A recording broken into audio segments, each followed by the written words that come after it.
नमस्ते बच्चों, मेरा नाम सीमा बानो। मैं श्री मल्लिकार्जुन स्वामी हाई स्कूल में हिंदी शिक्षिका हूँ।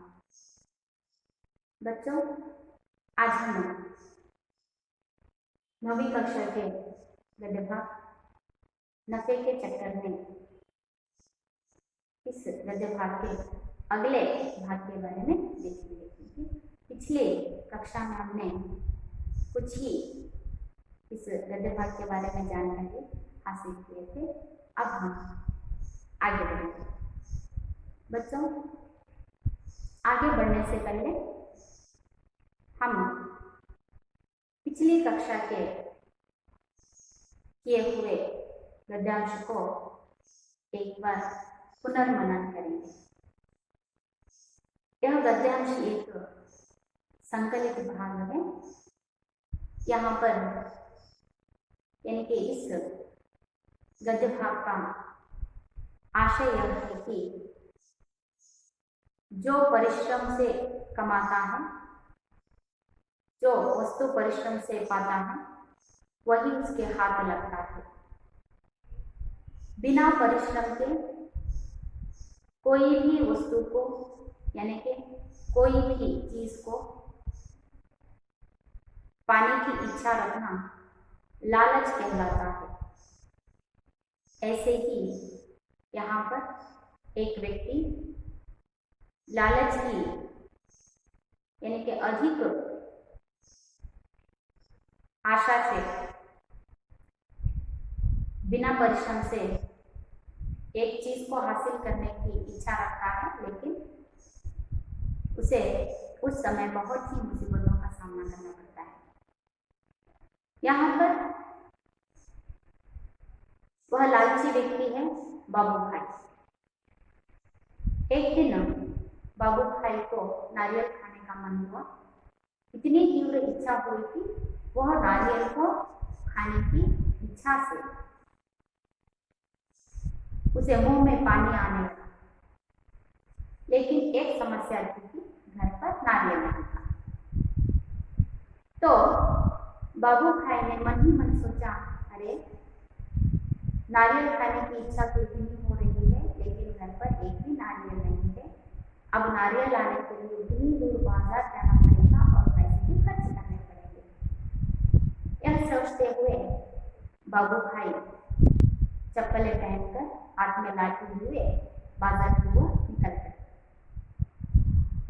बाजार में लोग अपने अपने कामों में लगे हुए थे।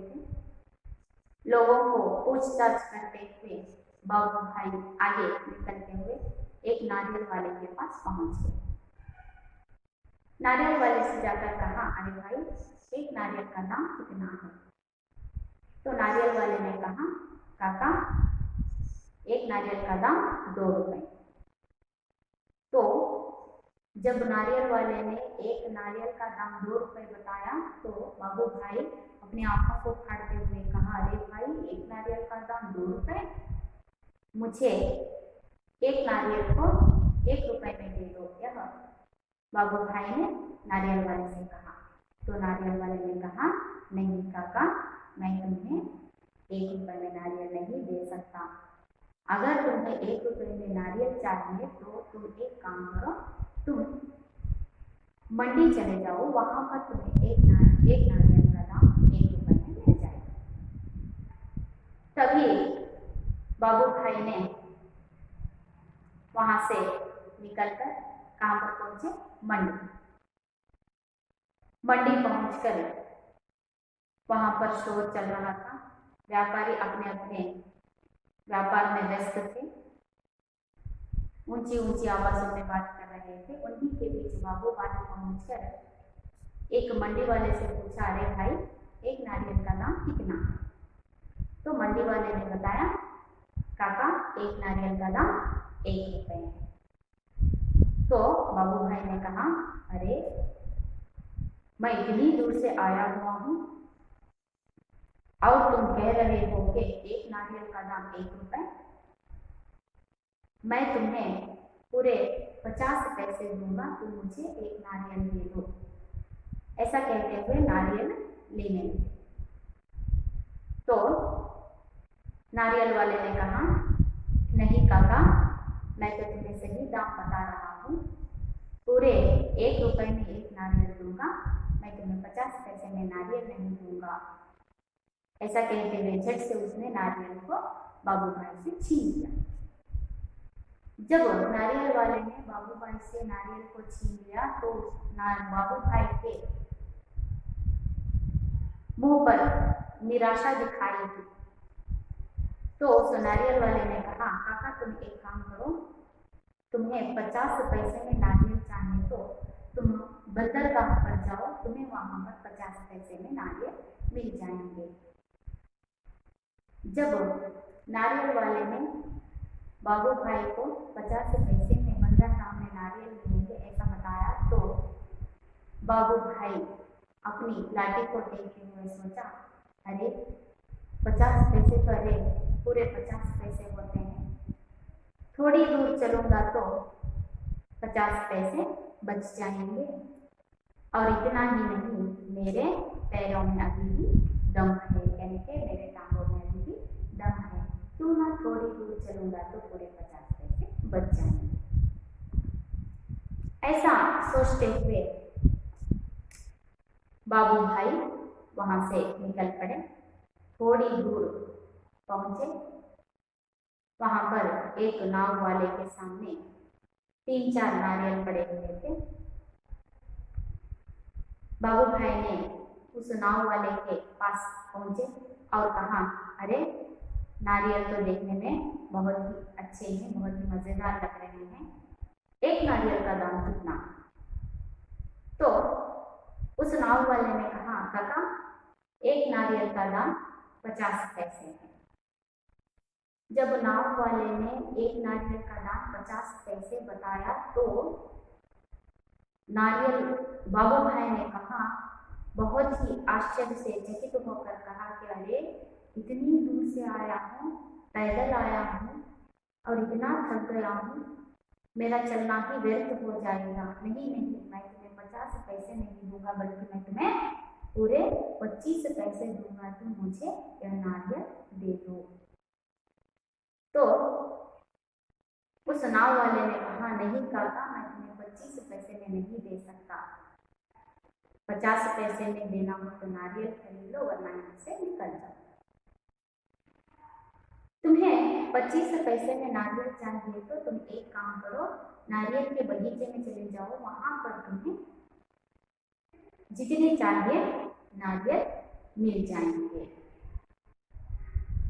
ऐसा उस नाव वाले ने बाबू भाई से कह दिया। अब हम आगे बढ़ेंगे।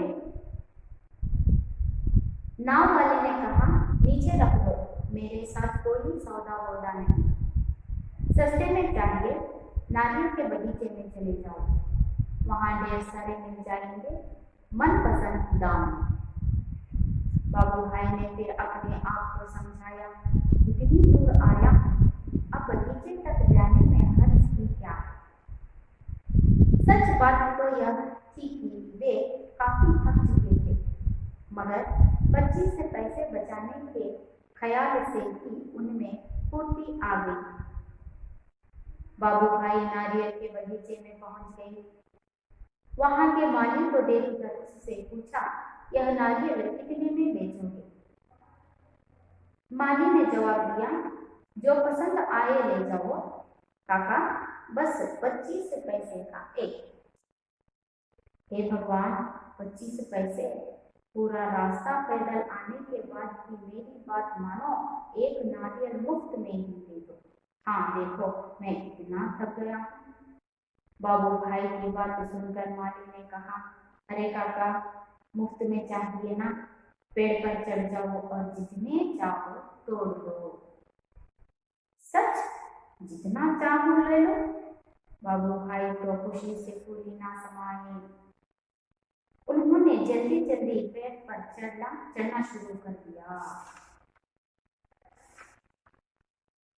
पेड़ पर चढ़ते चढ़ते बाबू भाई ने सोचा, बहुत अच्छे, मेरी तो किस्मत खुल गई, जितने नारियल चाहिए तोड़ लूं और पैसे भी ना दूं, क्या बाबू भाई ऊपर पहुंच गए और दोनों हाथों को आगे बढ़ाने लगे सबसे बड़े नारियल को तोड़ने के लिए। पैर फिसल गया। बाबू भाई ने एकदम से नारियल को पकड़ लिया। उनके दोनों पैर हवा में झूलते रह गए। बाबू भाई चिल्लाने लगे, अरे भाई मदद करो। उन्होंने नीचे खड़े माली से विनती की। माली ने कहा, वो मेरा काम नहीं काका, मैंने सिर्फ नारियल लेने की बात की थी। बाकी सब तुम्हारे और तुम्हारे नारियल के बीच का मामला है। तभी ऊंट पर सवार एक आदमी वहां से गुजरा। अरे वो, बाबू भाई जोर जोर से बुलाने लगे, ओ ऊंट वाले, मेरे पैर वापस पेड़ पर टिका दो ना, बड़ी मेहरबानी होगी। ऊंट वाले ने सोचा, चलो मदद कर देता हूँ, मेरा क्या जाता है। ऊंट की पीठ पर खड़े होकर उसने बाबू भाई के पैरों को पकड़ लिया। ठीक उसी समय ऊंट को हरे भरे पत्ते नजर आए। पत्ते खाने के लालच में ऊंट ने गर्दन झुकाई और अपनी जगह से हट गया। बस वह आदमी ऊंट की पीठ से फिसल गया। अपनी जान बचाने के लिए उसने बाबू भाई के पैरों को कसकर पकड़ लिया। इतने में एक घुड़सवार आया। घुड़सवार को देखकर बाबू भाई ने दुहाई दी, ओ मेरे भाई, मुझे पेड़ पर वापस पहुंचा दो। अम्मा, एक मिनट भी नहीं लगेगा, मैं घोड़े की पीठ पर चढ़कर इनकी मदद कर देता हूँ। यह सोचकर घुड़सवार घोड़े पर उठ खड़ा हुआ। घास के चक्कर में घोड़ा जरा आगे बढ़ा और छोड़ चला अपने मालिक को, ऊंट वाले के पैर से लटकते हैं हुए। एक, दो और अब तीनों के तीनों झूलते रहे नारियल के पेड़ से। काका काका, कस के पकड़े रहना। हाँ, घुड़सवार ने पसीना पसीना होते हुए कहा। जब तक कोई बचाने वाला ना आए कहीं छोड़ ना देना, मैं आपको 100 रुपए दूंगा। काका काका, अब ऊंट वाले की बारी थी, मैं आपको 200 रुपए दूंगा, लेकिन नारियल को छोड़ना नहीं। 100 और 200, बाप रे बाप, 300 रुपए। बाबू भाई का सिर चकरा गया। इतना सारा पैसा! खुशी से उन्होंने अपनी दोनों बाहों को फैलाया और नारियल गया हाथ से छूट। धड़ाम से तीनों जमीन पर गिरे। बाबू भाई अपने आप को संभाले ही रहे थे कि एक बहुत बड़ा नारियल उनके सिर पर आ फूटा। देखिए, यहाँ पर ना लालच इतनी बुरी बात है। यही यहाँ पर हमें दिखा रहे हैं कि जब नाव वाले ने कहा कि अरे काका, तुम्हें नारियल 25 पैसे में चाहिए, तो तुम एक काम करो, तुम किसी नारियल के बगीचे पर जाओ और वहां पर तुम्हें शायद 25 पैसे में तुम्हें नारियल मिल जाए। बाबू भाई ने फिर अपने आप को समझाया। जब नाव वाले ने कहा तो बाबू भाई ने अपने आप को समझाया कि इतनी दूर आया हूं, अरे नारियल पीने के लिए तो मैंने इतनी दूर आ चुका हूँ, इतनी दूर मैं आ गया हूँ, अब बगीचे तक जाने में हर्ष क्या है? इतनी दूर पैदल आ चुका हूँ, अब थोड़ी दूर जाने में दिक्कत क्या होगी? अभी थोड़ी दूर आगे बढ़ूंगा तो। सच बात तो यह थी कि वो काफी थक चुके थे। सच तो यह बात थी कि बाबू भाई बहुत ही थक चुके थे, अब उनमें चलने की शक्ति नहीं थी। फिर भी बाबू भाई पूरे 25 पैसे बचाने के चक्कर में अपने आप को समझाने लगे, अरे इतनी दूर की आ चुका हूँ, थोड़ी दूर चलूंगा तो दिक्कत ही क्या होगी, हर्ष ही क्या है। हालांकि बाबू भाई बहुत ही थक चुके हैं, मगर 25 पैसे बचाने के ख्याल से भी उनमें फुर्ती आ गई। जब पूरे 25 पैसे बचते हैं, यह ख्याल जब बाबू भाई के मन में आया तो उन्होंने सोचा, अरे इतना दूर ही मैं आ गया हूँ, इतना दूर ही पैदल चल चुका हूँ, तो थोड़ी दूर चलने में हर्ज क्या है, यह सोचते हुए अपने आप को समझाते हुए बाबू भाई वहां से निकल पड़े। बाबू भाई नारियल के बगीचे में पहुंच गए। क्या सोचते, पैदल चलते चलते बाबू भाई अंत में कहाँ पर आ गए, उस नारियल के बगीचे में आ गए। वहां के माली को देखकर उससे पूछा, यह नारियल कितने में बेचोगे? जब नारियल के बगीचे पहुंचे तो बाबू भाई ने उस नारियल के बगीचे वाले से जाकर कहा, अरे तुम एक नारियल कितने में बेचोगे? माली ने जवाब दिया, बाबू भाई को माली ने जवाब दिया, जो पसंद आए ले जाओ काका, बस 25 पैसे में एक। काका तुम्हें जो भी नारियल पसंद आए उस नारियल को तुम यहाँ से उठा ले जाओ, केवल 25 पैसे में एक नारियल तुम्हें दूंगा। किसने कहा? उस बगीचे के माली ने कहा। जब बगीचे के माली ने एक नारियल का दाम कितना बताया, 25 पैसे बताए, तो बाबू भाई ने क्या कहा, देखिए, हे भगवान 25 पैसे, अरे भगवान 25 पैसे, पूरा रास्ता पैदल आने के बाद भी मेरी बात मानो, एक नारियल मुफ्त में ही दे दो। हाँ देखो मैं कितना थक गया हूँ। जब उस बगीचे के मालिक ने कहा कि काका एक नारियल का दाम मैं तुम्हें 25 पैसे में दूंगा, तो बाबू भाई ने कहा, हे भगवान, अरे भगवान, मैं तो कितना चल के, कितना पैदल आया हूँ, कितनी दूर से पैदल आया हूँ, कितना थक गया हूँ। अरे भाई एक काम करो, तुम मुझे एक नारियल मुफ्त में ही दे दो, देखो मैं कितना थक गया। ऐसा बाबू भाई ने किसी से कहा, उस नारियल के बगीचे वाले माली से कहा, देखो मैं कितना थक गया हूँ, तुम कह रहे हो कि 25 पैसे में नारियल दो, अरे एक मुफ्त में ही मुझे नारियल दे दो।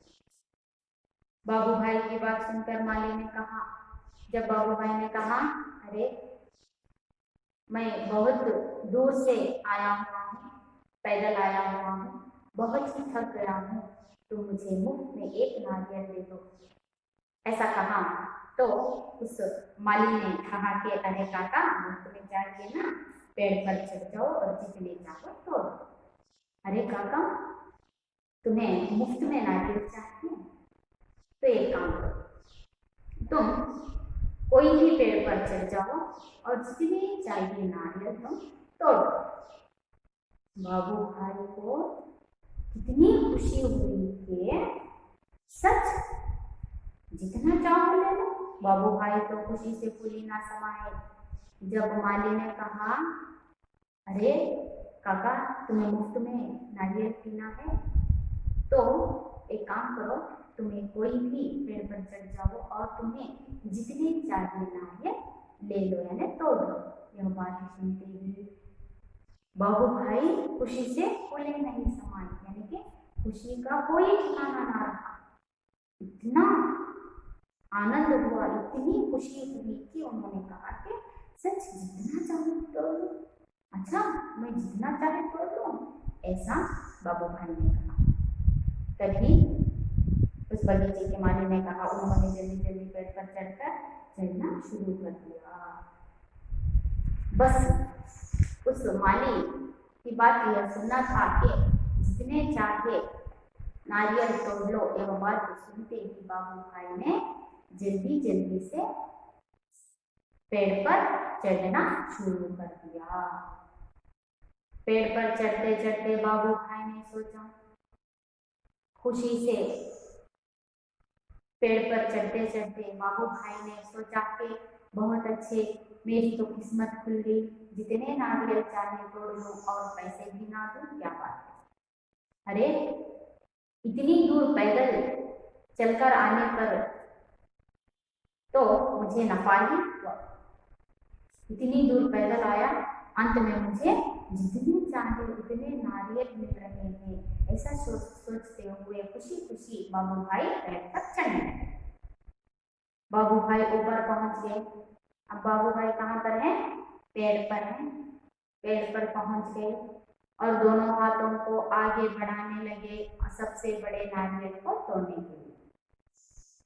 बाबू भाई खुशी खुशी उस पेड़ पर चढ़ने लगे और नारियल को तोड़ने के लिए, और उन नारियलों में से जितना बड़ा नारियल है उतना बड़ा नारियल तोड़ने की इच्छा से वे बड़े नारियल की ओर बढ़ने लगे। करके पैर फिसल गया। उनका पैर उस पेड़ से फिसल गया। बाबू भाई ने एकदम नारियल को पकड़ लिया। जब बाबू भाई का पैर फिसल गया तो एकदम से बाबू भाई ने क्या पकड़ लिया? नारियल को पकड़ लिया। उनके दोनों पैर हवा में झूलते रहे। जब बाबू भाई का पैर फिसल गया तो बाबू भाई ने क्या किया?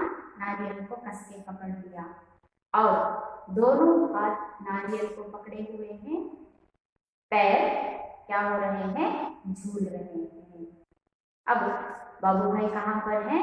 नारियल के पेड़ पर झूल रहे हैं। बाबू भाई चिल्लाने लगे।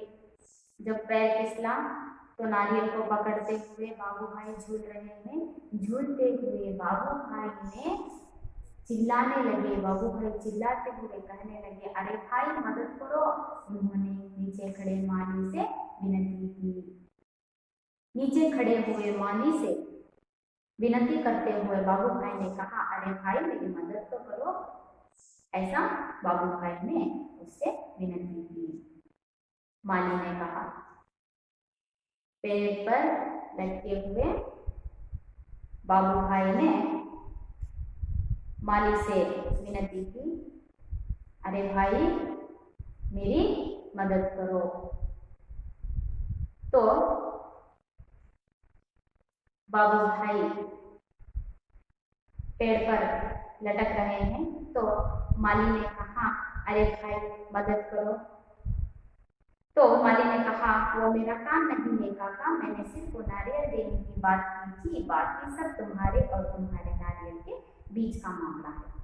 काका तुम्हें बचाना मेरा काम नहीं है, मैंने तो तुम्हें सिर्फ कहा कि तुम्हें जो चाहिए नारियल ले लो, बस इतना ही मेरा काम था।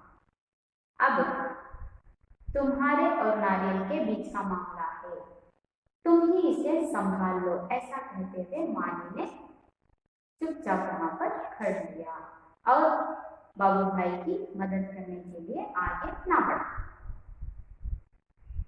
जब बाबू भाई ने सोचा, अरे भाई मेरी मदद करो, तो माली ने कहा, अरे काका ये तो मेरा काम नहीं है, मैंने तो सिर्फ नारियल देने की बात की थी, अब तुम और तुम्हारे नारियल के बीच का मामला है, मैं इसमें कोई मदद नहीं कर सकता। तभी ऊंट पर सवार एक आदमी वहां से गुजरा। इन दोनों के बीच बात चल रही है। तभी वहां से एक ऊंट पर सवार करते हुए वहां से एक आदमी गुजरता है। पेड़ पर लटके हुए बाबू भाई की नजर कहाँ पड़ी? उस ऊंट सवार के ऊपर पड़ी। अरे वो बाबू भाई जोर जोर से बुलाने लगे। जब पेड़ पर लटके हुए बाबू भाई की नजर कहाँ पर पड़ी? उस ऊंट सवार के ऊपर पड़ी। तो बाबू भाई जोर जोर से चिल्लाने लगे, अरे भाई ओ ऊंट वाले, मेरे पैर वापस पेड़ पर टिका दो ना, बड़ी मेहरबानी होगी। पेड़ पर लटके हुए बाबू भाई की नजर ऊंट सवार के ऊपर पड़ी तो बाबू भाई ने जोर जोर से चिल्लाते हुए कहा कि अरे भाई मेरी मदद करो, मेरी इस पेड़ से मुझे नीचे उतारने की मदद करो, बड़ी मेहरबानी होगी, ऐसा ऊंट सवार से बाबू भाई ने विनती की। ऊंट वाले ने सोचा चलो मदद कर देता हूँ, मेरा क्या जाता है। जब बाबू भाई ने ऊंट सवार से विनती की कि उसके मदद करे, तो ऊंट सवार ने कहा अरे मैं तो उसकी मदद कर ही देता हूँ, मेरा क्या जाएगा।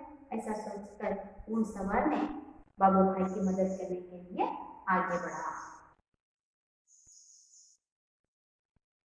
ऊंट की पीठ पर खड़े होकर उसने बाबू भाई के पैर को पकड़ लिया। अब ऊंट सवार ने बाबू भाई की मदद करने के लिए आगे बढ़ा। ऊंट के ऊपर खड़े होकर उस ऊंट सवार ने बाबू भाई के पैर पकड़ लिया। बाबू भाई के पैर कहाँ पर पकड़ लिया? आपको किसने पकड़ लिया? ऊंट सवार ने। ऊंट पर खड़े रहकर ऊंट सवार ने बाबू भाई के पैर पकड़ लिया। ठीक उसी समय जब ऊंट सवार बाबू भाई के पैर पकड़ा हुआ है, ठीक उसी समय हरे भरे पत्ते नजर आए। इसको ऊंट को थोड़ी ही दूर में हरे भरे पत्ते नजर आए। पत्ते खाने के लालच में ऊंट ने गर्दन झुका ली और अपनी जगह से हट गया।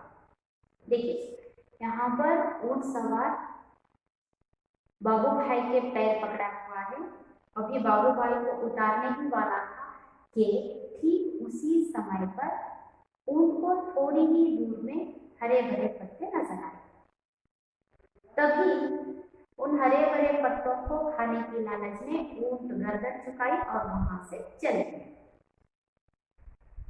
ಯಾವಾಗ ಆ ನಾವಿಕ ನನಗೆ 50 ಪೈಸೆಯಲ್ಲಿ ಎಳನೀರನ್ನು ಕೊಡೋದಕ್ಕೆ ಆಗೋದಿಲ್ಲ ಅಂತ ಹೇಳಿದಾಗ, ನಿನಗೆ 25 ಪೈಸೆಯಲ್ಲಿ ಎಳನೀರನ್ನು ಕುಡಿಬೇಕು ಅಂತಂದ್ರೆ ನೀನು ಏನು ಮಾಡಬೇಕು? ತೆಂಗಿನ ತೋಟಕ್ಕೆ ಹೋಗು, ಅಲ್ಲಿ ನಿನಗೆ ಎಷ್ಟು ಬೇಕೋ ಅಷ್ಟು ನೀನು ಕುಡಿಬಹುದು ಅಂತ ಹೇಳಿದಾಗ ಬಾಬು ಭಾಯಿ ಯೋಚನೆ ಮಾಡ್ತಾನೆ, ಇಷ್ಟು ದೂರನೇ ನಡ್ಕೊಂಡು ಬಂದಿದ್ದೀನಿ, ಇನ್ನು ಸ್ವಲ್ಪ ದೂರದಲ್ಲಿ ಹೋದ್ರೆ ನಾನು 25 ಪೈಸೆಗೆ ಎಳನೀರನ್ನು ಕುಡಿಬಹುದಲ್ವಾ ಅನ್ನೋಂಥ ಆಸೆಯಲ್ಲಿ ಅವನೇನು ಮಾಡ್ತಾನೆ, ಹೋಗ್ತಾನೆ.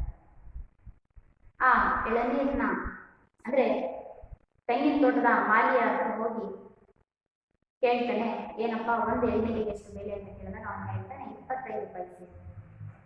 ಅಯ್ಯೋ ದೇವ್ರೆ, ನಾನು ಇಷ್ಟು ದೂರದಿಂದ ನಡ್ಕೊಂಡು ಬಂದಿದ್ದೀನಿ, ನೋಡು ನಾನು ಎಷ್ಟು ಸುಸ್ತಾಗಿದ್ದೀನಿ, ನನಗೆ ನೀನು 25 ಪೈಸೆಗೆ ಎಳ್ನೀರು ಕೊಡ್ತೀನಿ ಅಂತ ಹೇಳ್ತಾ ಇದೆಯಲ್ಲ, ದಯವಿಟ್ಟು ನನಗೆ ಒಂದು ಪುಕ್ಷತೆಯಾಗಿ ಒಂದು ಎಳ್ನೀರನ್ನು ಕುಡಿಯೋದಕ್ಕೆ ಕೊಡ್ತೀಯಾ, ಹಾಗೇನೆ ಉಚಿತವಾಗಿ ಅಂತ ಹೇಳ್ಬಿಟ್ಟು ಹೇಳ್ತಾನೆ.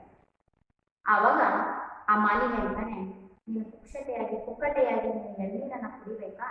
ಹಾಗಾದ್ರೆ ಒಂದು ಕೆಲಸ ಮಾಡು, ಯಾವುದಾದ್ರೂ ಒಂದು ತೆಂಗಿನ ಮರಕ್ಕೆ ಹತ್ಕೊಂಡ್ಬಿಡು, ಅಲ್ಲಿ ನಿಮಗೆ ಎಷ್ಟು ಇಷ್ಟ ಆಗುತ್ತೋ, ಎಂತಹ ಎಳ್ನೀರನ್ನು ಕುಡಿಬೇಕು, ಎಷ್ಟು ಎಳ್ನೀರು ಕುಡಿಬೇಕು ಅನ್ಸುತ್ತೋ ಅಷ್ಟನ್ನ ನೀನು ಕುಡಿಬಹುದು ಅಂತ ಹೇಳಿದ ತಕ್ಷಣನೇ ಆ ಮಾತನ್ನು ಕೇಳಿದಂತಹ ಬಾಬು ಭಾಯಿ ಎಲ್ಲಿಲ್ಲದ ಆನಂದ ಆಗುತ್ತೆ, ಖುಷಿ ಆಗುತ್ತೆ. ಅಯ್ಯೋ, ಇಷ್ಟೊತ್ತು ನಡ್ಕೊಂಡು ಬಂದಿದ್ದಕ್ಕೂ ಸಾರ್ಥಕ ಆಯಿತು, ದುಡ್ಡು ಕೊಟ್ಟದಲ್ಲ, ಮುಕ್ಕಟ್ಟಿಯಾಗಿ ಕುಡಿಯೋದಕ್ಕೆ ನನಗೆ ಎಳ್ನೀರನ್ನು ಕುಡಿಯೋದಕ್ಕೆ ಅವಕಾಶ ಸಿಕ್ಕಿದೆಯಲ್ಲ ಅಂತ ಹೇಳ್ಬಿಟ್ಟು ಅದೇ ಖುಷಿಯಲ್ಲಿ ಏನು ಮಾಡ್ತಾನೆ ಬಾಬು ಭಾಯಿ ಮರವನ್ನು ಹತ್ತಿಬಿಡ್ತಾನೆ. ಮರ ಹತ್ತಿಬಿಟ್ಟು ಆ ಇರುವಂತಹ ಎಳನೀರಿನಲ್ಲಿಯೇ ಯಾವ ಎಳ್ನೀರು ದೊಡ್ಡದಿದೆಯೋ ಅದನ್ನೇ ಕುಡಿಯೋಣ ಅಂತ ಹೇಳ್ಬಿಟ್ಟು ದೊಡ್ಡದಾಗಿರುವಂತಹ ಎಳ್ನೀರನ್ನ ಕಿತ್ಕೊಳ್ಳೋದಕ್ಕೆ ಏನ್ ಮಾಡ್ತಾನೆ, ಕೈಯನ್ನ ಹಾಕ್ತಾನೆ. ಇನ್ನೇನು ಕಿತ್ಕೋಬೇಕು, ಆ ಎಳ್ನೀರನ್ನ ಕೀಳ್ಬೇಕು, ಕಾಲು ಸರ್ರನೆ ಜಾರು. ಆ ಕಾಲು ಜಾರಿದ ತಕ್ಷಣ ಅವನೇನ್ ಮಾಡ್ತಾನೆ, ಎಳ್ನೀರನ್ನ ಬಿಗಿಯಾಗಿ ಇಟ್ಕೊಂಡು ಆ ಕೆಳಗೆ ನಿಂತಿರುವಂತಹ ಮಾಲಿಗೆ ಹೇಳ್ತಾನೆ, ದಯವಿಟ್ಟು ನನ್ನನ್ನು ನೀನು ಉಳಿಸು, ನನ್ನನ್ನು ಕಾಪಾಡು, ನನ್ನ ಸಹಾಯವನ್ನು ಮಾಡು ಅಂತ ಹೇಳಿದಾಗ ಆ ಮಾಲಿ ಹೇಳ್ತಾನೆ, ನೋಡಪ್ಪ, ನಾನು ನಿನಗೆ ಎಳ್ನೀರನ್ನ ಕೊಡ್ತೀನಿ ಅಂತ ಹೇಳ್ಬಿಟ್ಟು ಹೇಳಿದೆ, ಮರವನ್ನು ಹತ್ತೀನಿ, ನೀನು ಏನಾದರೂ ಮಾಡ್ಕೊ ಅಂತ ಹೇಳ್ಬಿಟ್ಟು ಹೇಳಿದೆ, ನಾನು ಎಷ್ಟಾದರೂ ಎಳ್ನೀರನ್ನ ಕುಡಿ ಅಂತ ಹೇಳಿ. ಈಗ ನಂದು ಅಷ್ಟೇ ಕೆಲಸ, ಎಳ್ನೀರನ್ನ ಕುಡಿಯೋದು, ಎಳ್ನೀರು ಬಿಡೋದು, ಅಥವಾ ಆ ಎರಡು ಅಂದ್ರೆ ಎಳ್ನೀರು ಕುಡಿಯುವಂಥ ಕೆಲಸ ನಿಂದು, ನಿನಗೆ ಬಿಟ್ಟಿದ್ದು ಎಳ್ನೀರಿಗೆ ಬಿಟ್ಟಿದ್ದಪ್ಪ ಅಂತ ಹೇಳ್ಬಿಟ್ಟು ಅವನೇನ್ ಮಾಡ್ತಾನೆ, ಸಹಾಯವನ್ನು ಮಾಡ್ತಾನೆ, ನಿಂತ್ಕೊಂಡಿರ್ತಾನೆ. ಹಾಗೆ ಅದೇ ಸಂದರ್ಭದಲ್ಲಿ ಒಬ್ಬ ಒಂಟೆಯ ಮೇಲೆ ಒಬ್ಬ ಸವಾರ ಹೋಗ್ತಾ ಇರ್ತಾನೆ. ಅವನನ್ನ ನೋಡಿದ ತಕ್ಷಣನೇ ಬಾಬು ಭಾಯಿ ಏನ್ ಮಾಡ್ತಾನೆ, ಜೋರಾಗಿ ಕೂಗಿ ಕರೀತಾನೆ, ಅಪ್ಪ ನಿನ್ನ ಒಂದು ಸಹಾಯವನ್ನು ಮಾಡು, ಈ ಮರದಿಂದ ಕೆಳಗೆ ನನಗೆ ಇಳಿಸೋದಕ್ಕೆ ಸಹಾಯವನ್ನು ಮಾಡು ಅಂತ ಹೇಳಿದಾಗ ಆ ಒಂಟೆಯ ಮೇಲಿದ್ದಂತಹ ಸವಾರ ಏನು ಮಾಡ್ತಾನೆ, ಅಯ್ಯೋ ನಿಮಗೆ ಸಹಾಯ ಮಾಡಿದ್ರೆ ನನಗೇನು ಗಂಟು ಹೋಗೋದಿಲ್ಲ, ಸಹಾಯವನ್ನು ಮಾಡೋಣ ಅಂತ ಹೇಳಿದ್ರೆ ಅವನು ಏನು ಮಾಡ್ತಾನೆ, ಇವನಿಗೆ ಸಹಾಯ ಮಾಡೋದಕ್ಕೆ ಮುಂದಾಗ್ತಾನೆ. ಅವಾಗ ಆ ಒಂಟೆಯ ಮೇಲೆ ನಿಂತ್ಕೊಂಡು ಈ ಒಂಟೆಯ ಸವಾರ ಏನು ಮಾಡ್ತಾನೆ, ಆ ಬಾಬುಭಾಯಿಯ ಎರಡೂ ಕಾಲುಗಳನ್ನು ಇಟ್ಕೊಂಡು ಇನ್ನೇನು ಅವನನ್ನು ಇಳಿಸ್ಬೇಕು. ಅದೇ ಸಮಯಕ್ಕೆ ಸ್ವಲ್ಪ ದೂರದಲ್ಲಿ ಹಚ್ಚ ಹಸಿರಾಗಿರುವಂತಹ ಎಲೆಗಳನ್ನ ಈ ಒಂಟೆ ನೋಡ್ಕೊಳ್ಳುತ್ತೆ. ಯಾಕಂದ್ರೆ ಒಂಟೆ ಕಣ್ಣಿಗೆ ಆ ಹಚ್ಚ ಹಸಿರಾಗಿರುವಂತಹ ಎಲೆಗಳು ಬೀಳುತ್ತೆ. ಬಿದ್ದ ತಕ್ಷಣನೇ ಇದೇನ್ ಮಾಡುತ್ತೆ, ಚೆಂಡನ್ನ ಇಳಿಸಿ ಆ ಒಂದು ಜಾಗದಿಂದ, ಅಂದ್ರೆ ಆ ಏನ್ ಸವಾರ ನಿಂತಿದ್ನಲ್ಲ ಆ ಒಂದು ಜಾಗವನ್ನ ಬಿಟ್ಟು ಸ್ವಲ್ಪ ಮುಂದಕ್ಕೆ ಹೋಗುತ್ತೆ.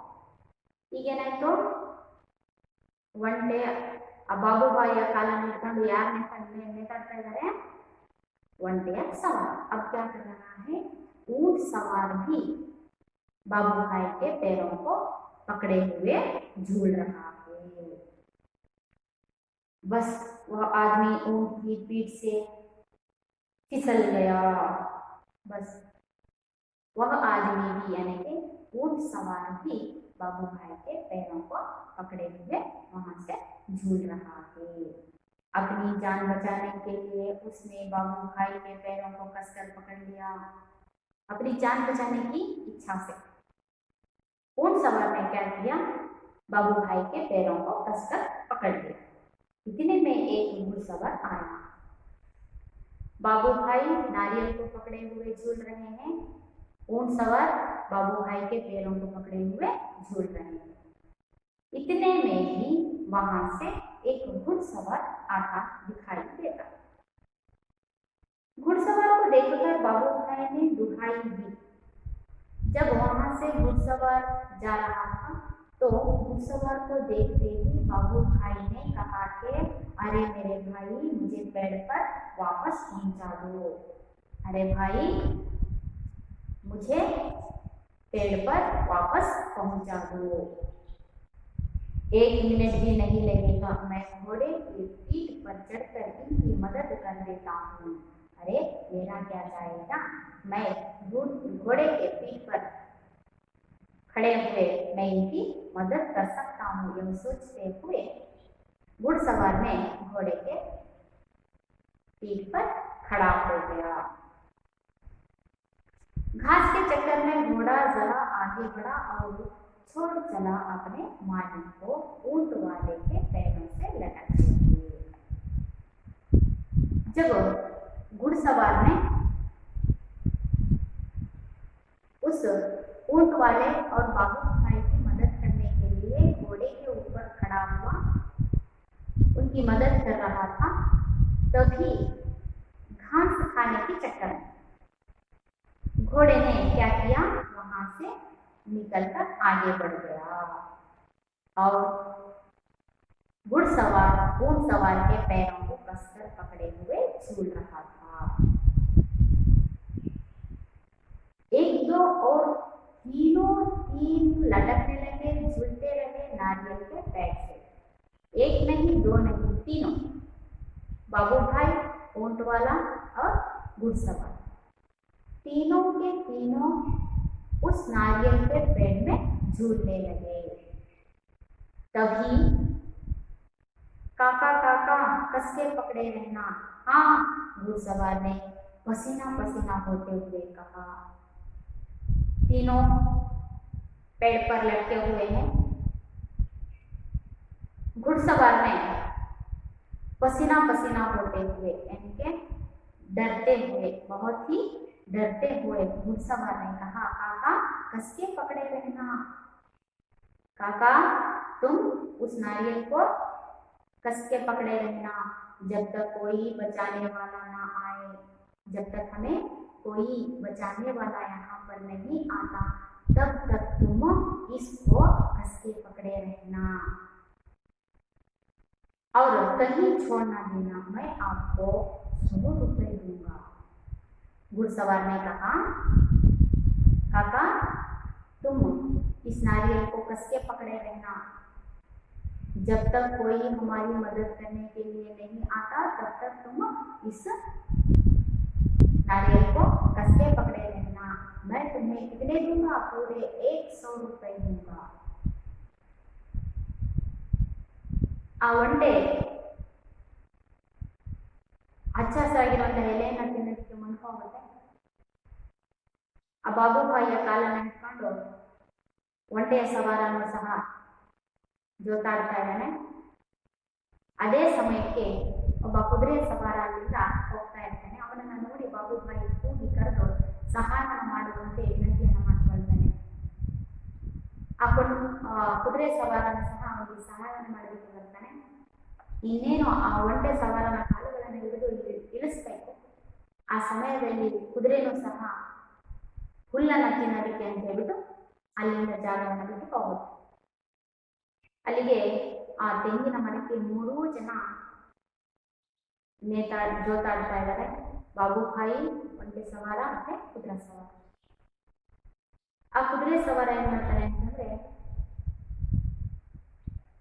ಬಾಬುಭಾಯಿ ನೀನು ಆ ತೆಂಗಿನ ಕಾಯಿಯನ್ನ ಅಂದ್ರೆ ಎಳ್ನೀರನ್ನ ಬಿಗಿಯಾಗಿ ಇಟ್ಕೊಂಡಿರೋ, ಬಿಡ್ಬೇಡ. ಯಾರಾದ್ರೂ ಬಂದು ಸಹಾಯ ಮಾಡುವವರೆಗೂ ನೀನು ತುಂಬಾ ಬಿಗಿಯಾಗಿ ಇಟ್ಕೊಂಡಿರ್ಬೇಕು. ನೀನು ಎಲ್ಲಿವರೆಗೂ ಬಿಗಿಯಾಗಿ ಇಟ್ಕೋಬೇಕು ಅಂತಂದ್ರೆ, ಯಾರಾದ್ರೂ ಬಂದು ಸಹಾಯ ಮಾಡುವವರೆಗೂ ನೀನು ನಮ್ಮನ್ನು ಬಿಗಿಯಾಗಿ ಇಟ್ಕೋಬೇಕು. ನೀನು ಸುರಕ್ಷಿತವಾಗಿ ನಾನು ಕೆಳಗಿಡದೆ ಅಂತಂದ್ರೆ ನಾನು ನಿಮ್ಗೆ ಎಷ್ಟು ಕೊಡ್ತೇನೆ, 100 ರೂಪಾಯಿಯನ್ನು ಕೊಡ್ತೇನೆ ಅಂತ ಹೇಳ್ಬಿಟ್ಟು ಆ ಕುದುರೆ ಸವಾರ ಬಾಬುಭಾಯಿಗೆ ಆಸೆಯನ್ನು ತೋರಿಸ್ತಾನೆ. जब घुड़सवार ने बाबू भाई को पूरे 100 रुपए देने की लालच दिखाई, तभी ऊंट सवार काका काका ऊंट वाले की बारी थी, मैं आपको 200 रुपए दूंगा लेकिन नारियल को छोड़ना है. ಕುದುರೆ ಸವಾರ 100 ರೂಪಾಯಿ ಕೊಡ್ತೀನಿ ಅಂತ ಹೇಳ್ಬಿಟ್ಟು ಮುಂದಾಗ್ತಾನೆ, ಆಸೆಯನ್ನು ತೋರಿಸ್ತಾನೆ. ಅದೇ ಸಮಯಕ್ಕೆ ಒಂಟೆ ಸವಾರ ಹೇಳ್ತಾನೆ, ಇಲ್ಲ ನಾನು ನಿಮ್ಗೆ 200 ರೂಪಾಯಿನ ಕೊಡ್ತೇನೆ, ನೀನು ಆ ಎಳ್ನೀರನ್ನು ಬಿಗಿಯಾಗಿ ಇಟ್ಕೊಂಡಿರ್ಬೇಕು ಅಂತ ಹೇಳ್ಬಿಟ್ಟು ಆ ಒಂಟೆಯ ಸವಾರ ಯಾರಿಗೆ, ಬಾಬುಭಾಯಿಗೆ ಆಸೆಯನ್ನ ತೋರಿಸ್ತಾನೆ. 100 और 200, बाप रे बाप 300 रुपए.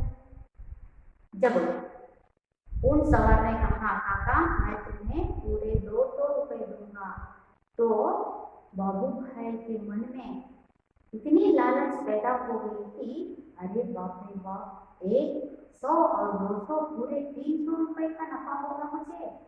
बाबूभाई का सिर चकरा गया.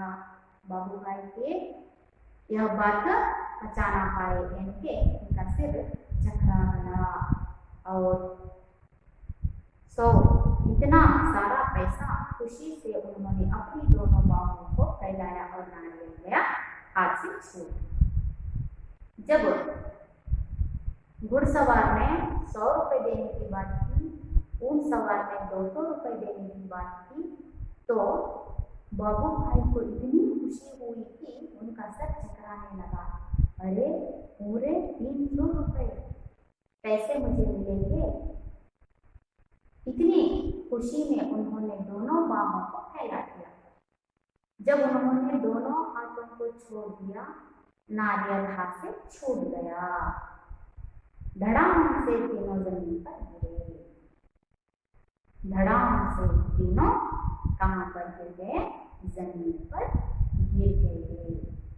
बाबूभाई अपने आप को संभालने की रहे थे कि एक बहुत बड़ा नारियल उनके सिर पर आ पड़ा. तभी बाबूभाई ने हाथ नारियल से हाथ छू लिया.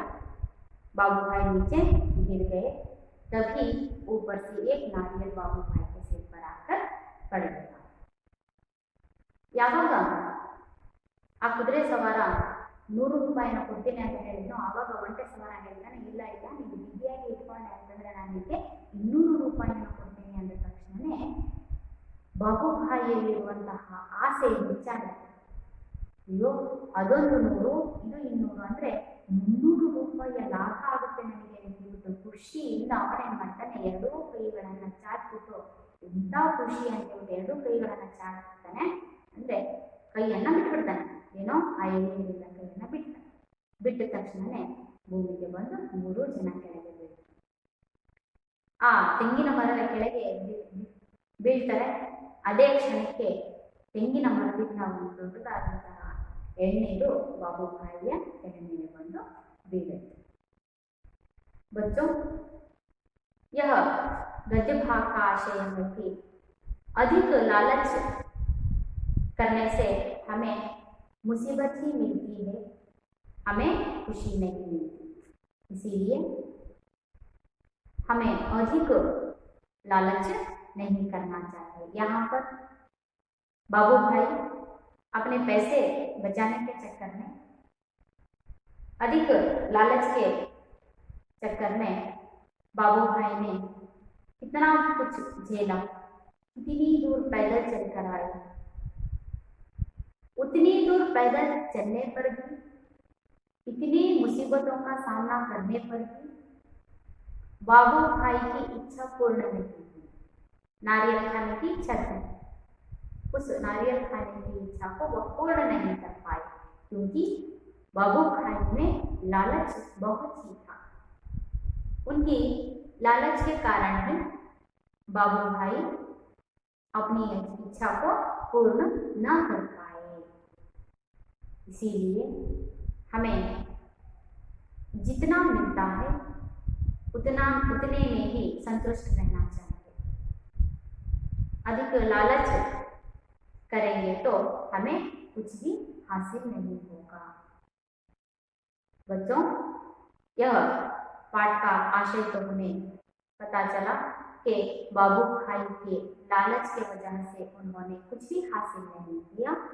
उसके अलावा उन्हें मुसीबतों का सामना करना पड़ा, इतनी दूर पैदल चलकर आना पड़ा, फिर भी उनकी इच्छा पूर्ण नहीं हुई। बच्चों, आशा करती हूँ आप सभी को गद्य भाग समझ में आ गया होगा। हम इस गद्य भाग के प्रश्नोत्तरों को अगली कक्षा में चर्चा करेंगे। आप सब इस गद्य भाग को घर पर एक बार पढ़ लीजिए और प्रश्नोत्तरों को ढूंढने का प्रयास कीजिए। धन्यवाद।